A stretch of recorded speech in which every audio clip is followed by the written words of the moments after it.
Hello everyone, welcome to Prison Break 101. Mike's off in the Star, crew super nervous, ready for the opening. Everyone waits anxiously, as if 7 o'clock is in slow motion, doubting life. It's 1 hour of free time, the escape plan is urgent. Everyone races time, like in the Olympics. They gathered in front of Mike's cell, and sucker pulled the curtain like it was a party. One by one they jumped into the sewer pipe, ready for the real fun. However, they hadn't gone far when they heard Berek's suffocating screams, feeling like they were in a horror movie trailer. Berek woke up, ripping off his mouth seal like Superman. At the same time, 2 guards heard the cries for help, just like a scene from a movie, rushing back in a hurry. T-Bag rushed over, covering his mouth like a dramatic silent film scene. Few Mike quickly put on the guard uniform and got ready. 8 of them were like heroes setting off on an adventure. Unable to endure any longer, they let out their years of accumulated frustration loudly outside the cell, at which point they heard the prison guard shouting in unison sternly, "Please be quiet everyone, no more noise." At the playground manhole, they are about to cross the most dangerous area, embarking on an underground night's adventure. Nick had everyone change into bleach uniforms, like a fashion show, tossing a guard aside saying, "You wait here for a minute," before rushing off. He pulled out a mask from his pocket, blew gently as if performing magic, and after some complex maneuvers, finally set off the mental hospital alarm. What a surprise. Soon, the inmates of the psychiatric ward spilled out of the fortress, while Mike's crew waited patiently under the manhole, like preparing for an ambush. Unfortunately, the guard recognized the big boss right away. It was like finding a giant question mark. As he questioned Mike, "What are you doing here?"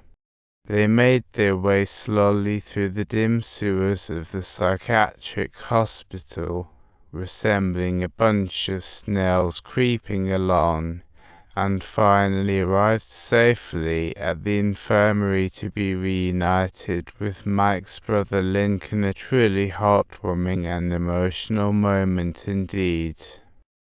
Just then, T-Bag caught sight of the handcuffs, contemplating silently. This will surely prove useful sometime in the future. However, he could never have imagined that those very cuffs would ultimately plunge him into ruin. At this moment, Old Cool has reached the infirmary door. It's up to Sarah to leave it open for Mike. After overcoming difficult challenges, the escape team finally arrived safely. Now they just need to rip down the barred window to cross the wall and escape.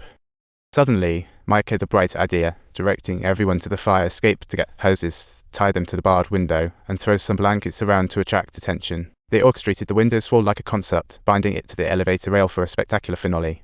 But when Mike hit the elevator button, the door sensor malfunctioned, like an incompetent security guard stuck in the door. Now, with only 15 minutes left until the free time ends, if they don't escape soon, the next chapters of their lives will say goodbye to the prison. Just as everyone was in despair, a guilty little thief bravely volunteered, rushing into the elevator, pressing down the button with all his might. He managed to close the elevator door as if completing a grand spiritual transmission. As the firefighting hose tightened, it indeed triggered the barred window, and everyone cheered like victorious sports fans. Just as everyone was preparing to take off their football uniforms and climb up the cable, suddenly a figure emerged from outside the door, as if watching a drama, closely gazing at their every move. Turns out, this person is Mike's mental shadow, who wants to join the escape team, as if he's applying for a new job. Reluctantly, they had to agree, as if it was part of a wanted list. Lincoln was the first to climb up the cable. The big boss proposed climbing in alphabetical order, leaving everyone distressed, unsure what to do. But everyone didn't notice that the bolts holding the cable were quietly loosening, as if sending out a crisis alert. Lincoln climbed the wall, laid out a bedsheet on the electric fence, and after preparing everything, signaled the team to start.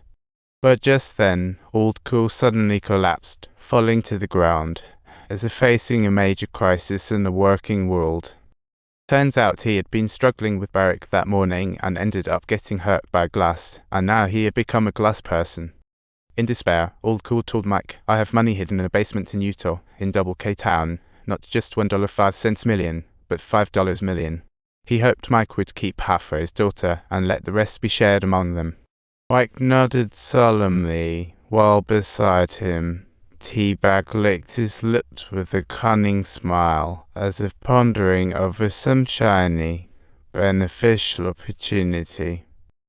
Meanwhile, the secretary outside noticed something strange, thinking, "Why is Mr. Point's phone still busy?" He went into the office with a guard, and sure enough, found Point tied up. The prison immediately went into alert mode, as if sounding an alarm. The police and guard dogs scoured the area for traces of Mike and his crew, while only 3 people remained: Mike, Old Cool, and Sucker's chubby cousin. Alphabetically, Mike preceded the chubby cousin, climbing the cable while Lincoln, beside him, was anxiously distressed. Just as Mike was about to reach the top, his cousin impatiently jumped up, making everyone panic, and as his 500-pound weight broke the cable like a kite losing its string. Lincoln tried to reach him but couldn't, while the chubby cousin fell again, alerting the guards. Soon, Mike was rescued, while the chubby cousin accidentally revealed their escape to the guards' wet slip-up. When the warden reached the infirmary, Old Cool had killed himself. Inmates were mixed with joy and worry upon hearing of an escape. Everyone was in on it, and the warden knew he had to catch the escapees, or Fox Prison would close for good. 12 minutes had passed since the escape. He called all guards for a full search, and alarm bells rang, ready to take action.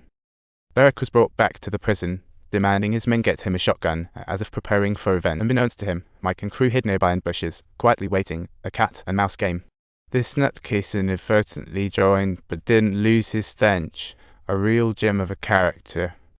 The group pretended to send him for the car keys while secretly ditching him an impeccable plan. Wow, if you enjoyed this drama, don't forget to like and subscribe. We'll see you next time, and maybe break out together.